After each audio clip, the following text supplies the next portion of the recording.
Jordan was like, "You won't play that way? Don't play that way. Break." Yo! What's up, crew?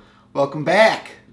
Last Dance. Well, it's finally over. All 10 episodes. Enjoyed every second of it. Cannot wait to discuss this tonight. It's been super exciting. Bringing in my boy Tony tonight.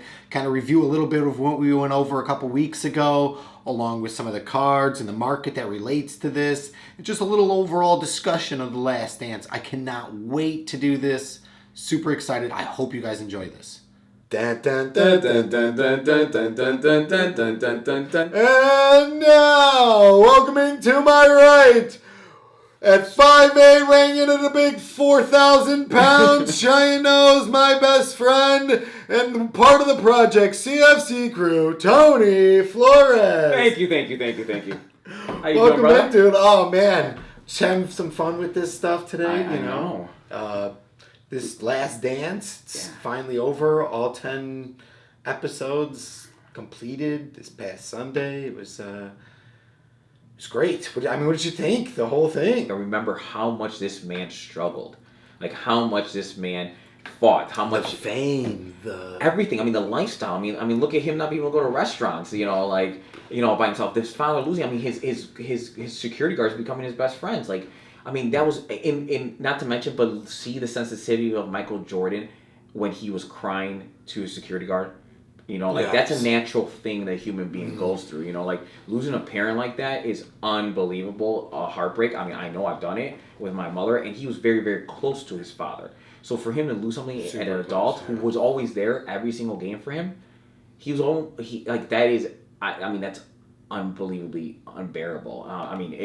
And to have the strength to still go out there and play after all that. I mean, I know he went to baseball, but then come back and still go play and still do everything. Like, that's amazing to me. That's absolutely amazing. Again, just shows you, his strength, his willpower, his determination that he had that, again, not many people in this world have or will ever have. We grew up in Chicago. We all grew up watching Michael Jordan. I know for myself, and a lot of us, he was our idol growing up. I remember, I basically relived the entire documentary. It was my whole entire childhood. We were excited before it started. We were excited to do that first show on Last Dance. We were extremely excited to do this one. But I'll say I'm sad. I'm sad because it's over. Like you said, there's no sports, and no.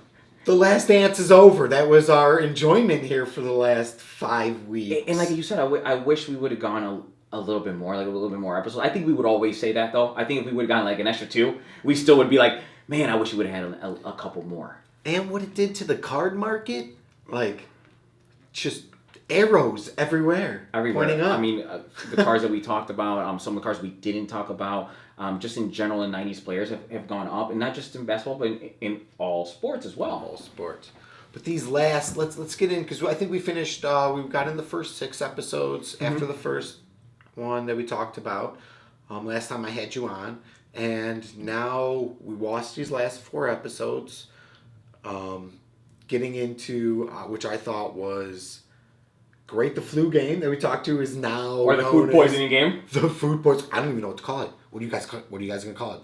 The I got game? sick on pizza game. Yeah. I don't even know. Still, I mean, not taking anything away from it, it's still an unbelievable game. I mean, what an amazing, just amazing human being. I mean, I don't think there's a lot of people in this world that can do what Michael Jordan did. I mean, imagine if you guys watched that game, you could see. I mean, we talked about it, how that whistle blew, and it was almost like a switch that Jordan turned on, and he played a good game. But the moment that ball stopped, or play stopped... 38 points in 44 minutes. I know. But you could see that he was barely, like, when there was a stop play, he could barely hold himself up. It was crazy. It was unbelievable that he had that mentality to be able to click that switch and just be like, okay, it's game time. Play, whistle blows, I'm off. I don't think there's many athletes in this world that can do and play in those conditions.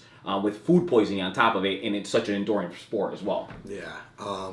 We'll never know for sure. I mean, he said it was food poisoning, but, for 20 plus years, we all thought it was the flu, too. So, Utah people, I don't know what you're doing to your pizza over there, but come on now. Let's not give the best player in the world food poisoning. I'd really appreciate it next time. But back to, it gets into now that next episode, right? The last episode.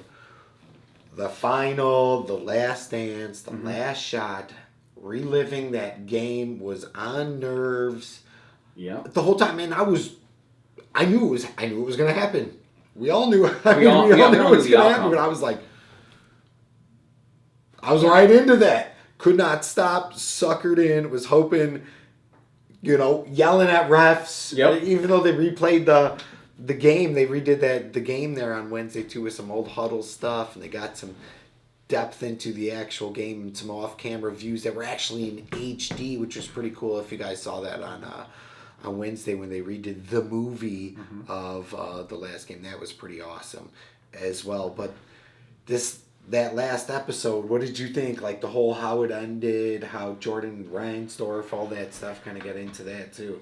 I mean, like you said, the game itself was one of those like almost like you're reliving it, but for the first time. Like I agree with you. I was sitting there like stomach dropped. When Pippen stepped off the basketball court, because of his back injury. The first shot he took, he went for a dunk, and he basically re-aggravated his back instantly, right then and there. Knowing that you knew that was going to happen, you would think that you would not feel that way, but I felt that all over again. The whole outcome of how everything ended with the Last Dance. Obviously seeing Jordan's iconic shot. I think I had that screensaver on my computer. I still have it, but I don't have it on as a screensaver. But I think I had that picture as a screensaver on every device I had for maybe 10 years, 12 years. Oh, I was having this story with my wife. My wife was giving me a hard time because I was telling her as a kid I used to, or younger, after he hit that last shot, would take that photo and with a magnifying glass, look at the fans behind him and all their like, and yeah, Laura.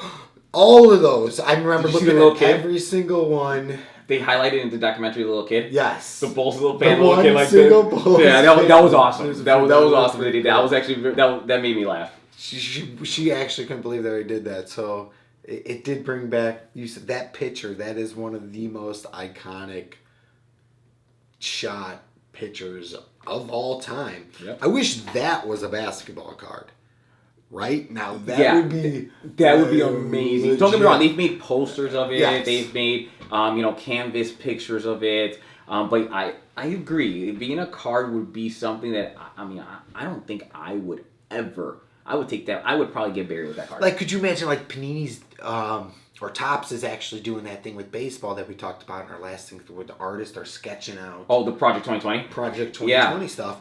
And they're sketching out those cards. If they actually did a sketch out of the last shot, how cool of a card. In general, just think about it, just a cool card. 90 just players and they redo those. That would be awesome. That would be really cool.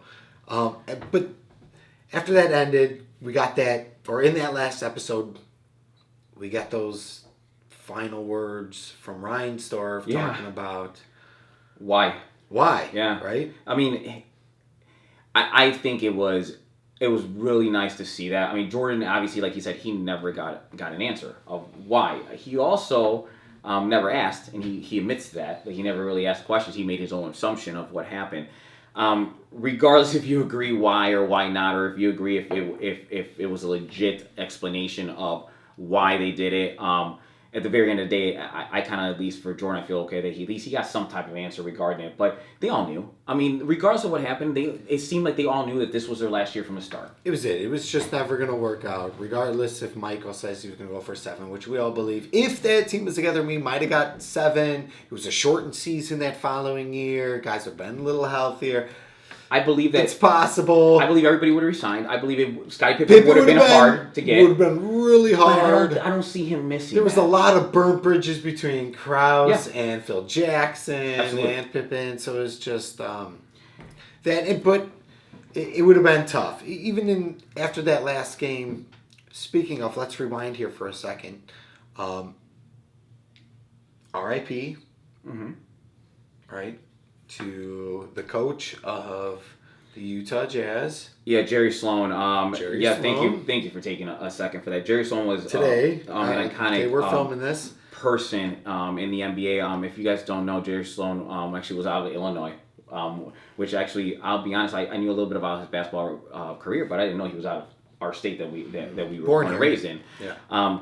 He was drafted by the Bullets. It was Bullets. It was the Baltimore Bullets at the time. Baltimore Bullets. And then from there he went and played with the Bulls. Bulls. Yep. And he played with the Bulls from 66 to 78, I believe it was.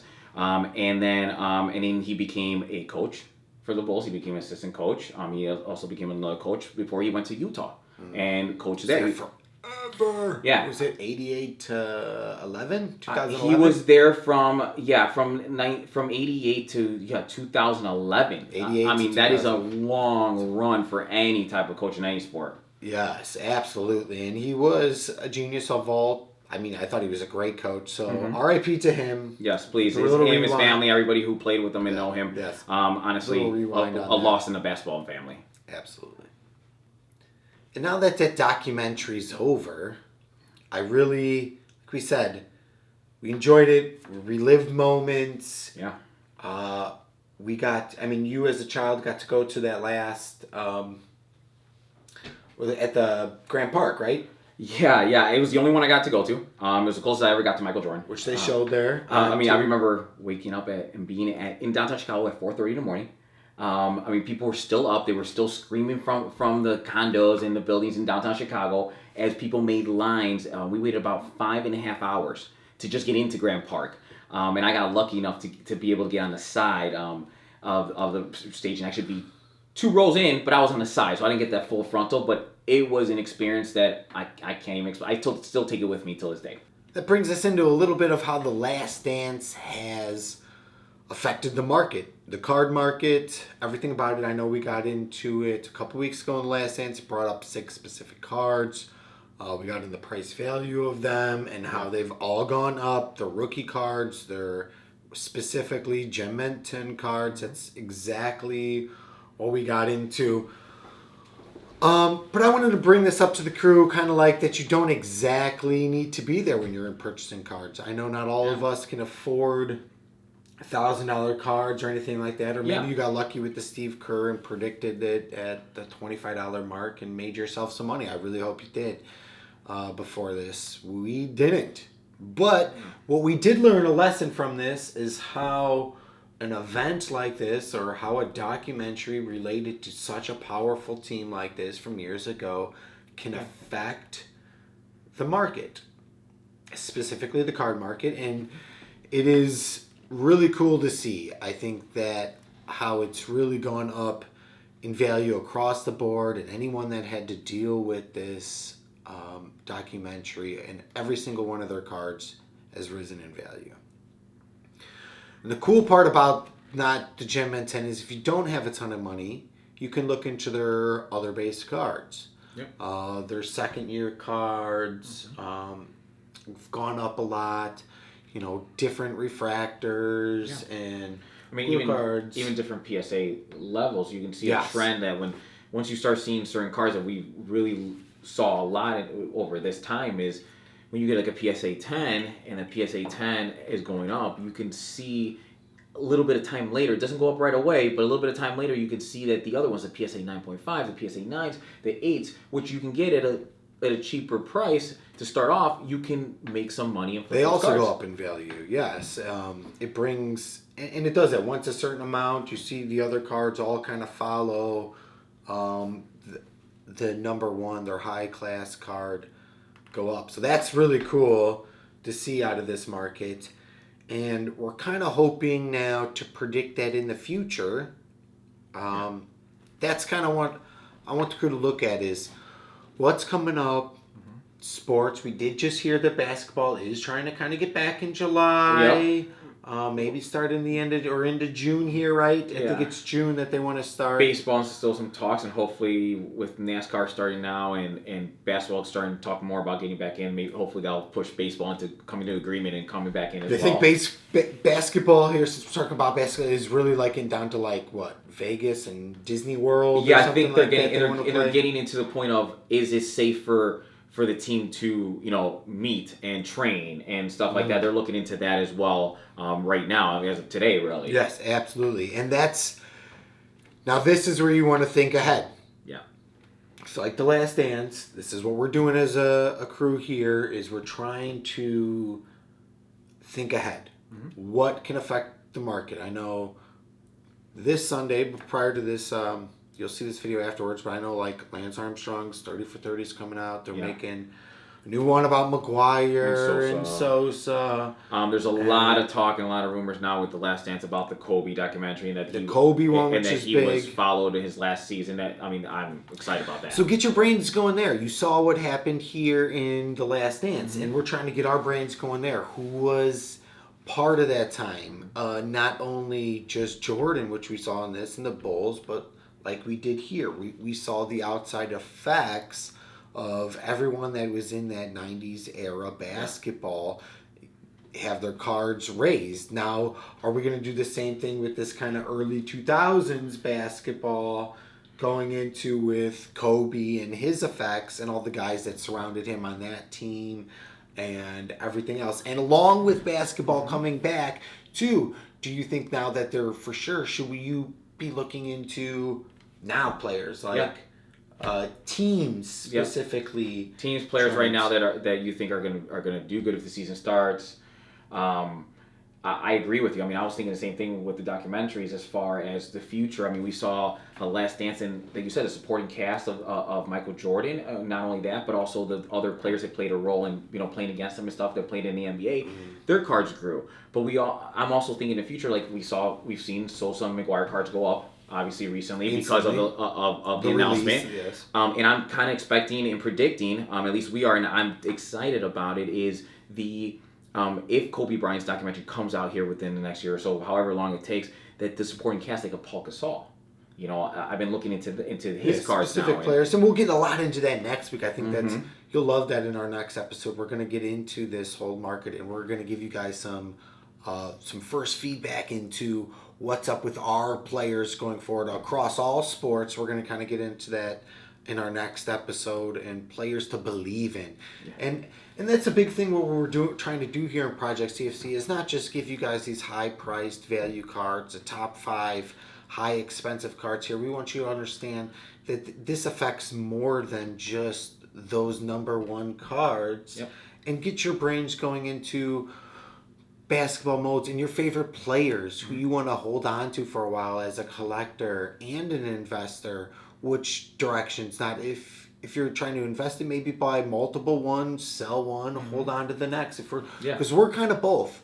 We're investing, but we're also collectors at the same time too. So we want to flip, and we also want to hold on to things because we love the cards themselves. So I think that's the cool part about what we've seen out of this whole Last Dance, along with how great this Last Dance was. And it's exciting to, and we'll get more into it obviously, but it's exciting to, I can't wait to actually get sports back on and be able to follow those players that you really believe in. They're really going to be good. I mean, that just makes the sport even more exciting. Especially basketball, since we've been there. Is it going to jump back to March? Like where the market was right there before it took the dip here during this pandemic? Is the market going to continue to go back into where it was in March and cards continue to climb like they were in the previous months beforehand? I believe so. I do. I think the excitement of sports coming back after this pandemic, the fact that people are itching to sports, and the fact of this Last Dance and how that brought back so many memories of basketball. And so many basketball athletes have commented on it, and there's been so many articles and stuff that's come out from this. I do believe that when basketball starts, I do believe that the market is going to take a spike. The spike, yes. So think ahead. The playoff teams that are in now, like I said, we'll get a little more into that next week. And it's all going to depend on what happens. Like, are we starting a new season? Are we starting the playoffs? What's going to happen? Are we ending the season, or are we starting the playoffs? It's all going to depend on that, but look for it. But like we always know in basketball, you kind of know your top teams, your top players, your favorite players. Look into their cards. Grab a couple of them now would be my suggestion. I'm already looking into it. Yeah, that's where we're going to talk to you, the players next week, specific ones that we're looking into. But that we're going to attack and start getting a couple of these guys, hopefully that once basketball season, we get lucky with a Giannis and he wins a championship, even though everyone's on Giannis, obviously. Yeah. But certain other players, Anthony AD, Davis. You know, exactly. See, I mean, we're on the same level Yeah. here. We know those top teams. You guys know the top teams in basketball. Who's the surrounding cast, and who has the potential to go off in the playoffs and take advantage of those few days, or just players you love while the market's just kind of sitting Right there. right here, right now, before it spikes. So yeah, I think this is a great time to take the information that we've learned from this last dance and apply it to going forward on all market trends with sports coming back and absolutely in any other documentaries that they do going forward. Thank you guys for continuing to watch us. I mean, it's been a ton of fun watching this last dance and the market that has resulted because of it. It's everything going up. So much fun to watch. So crazy of a market too. Right? Well, continue to join us in this conversation. And like this video. We appreciate all of that. Subscribe if you haven't. Comment, please. Follow us. Let us know what you guys are looking at right now. Let us know what you guys think of some of the cards that you will see in the future that we're looking at. And follow us on social media as well. You'll see a lot of the cards that we're looking into purchasing and a lot of things that we're doing as Project CFC here. Absolutely. Tony, I've had a ton of blast. Appreciate it. Thanks for having me on again. Absolutely, man. Have a good night. Let's do it again. Thank you.